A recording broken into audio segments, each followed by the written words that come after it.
जसं आपल्याला माहिती आहे की कागल तालुक्यामध्ये राज्याचे मुख्यमंत्री देवेंद्र फडणवीस यांच्या पुढाकाराने आदरणीय मुश्रीफ साहेब आणि आमची नगरपालिका युती झाली आणि आता त्यामध्ये संजय बाबांना समावेश करून आपण तिघं एकत्र येऊन कागल तालुक्यामध्ये भारतीय जनता पार्टी आणि राष्ट्रवादी काँग्रेसच्या तर्फे आम्हाला उमेदवार उभारले.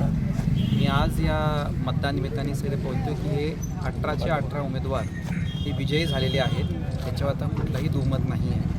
आता मार्जिन किती आणि किती मार्जिननी हे सीट्स निवडून येतात याच्यावरच कार्यकर्त्यांची आता कसरत आहे आणि मला खात्री आहे की परवा जेव्हा निकाल येईल तर राज्यामध्ये सगळ्यात उच्चांकित निकाल कागलमध्ये येईल याचा मला ठाम विश्वास आहे. कार्यकर्त्यांनीच ही युती मान्य केली होती विकासाच्या मुद्द्यावरती. तर एकत्र आल्यानंतर काय सांगाल की विकास कुठल्या पद्धतीने वेगवान होईल? आता प्रत्येक गावामध्ये साधा आता आपण विचार केला की पानंचे रस्त्याचा पण आपण विषय केला. त्या गोष्टींबद्दल मला असं वाटतं की ठाम भूमिका घेऊन पोलीस प्रोटेक्शनमध्ये ती कामं केली पाहिजे. प्रत्येक गावामध्ये मला असं वाटतं डिजिटलायझेशनचा विषय असेल, प्रत्येक गावामध्ये एज्युकेशनसाठी आपण काय खर्च करतो हे सगळं महत्त्वाचे मुद्दे आपल्याला येत्या काळामध्ये करायचे आहेत आणि तिन्ही नेते एकत्र मिळून आपण हा विकास चांगल्या गतीने करू. एकंदरीतच मतदारांना काय आवाहन करायला या निवडणुकीच्या निमित्तानं?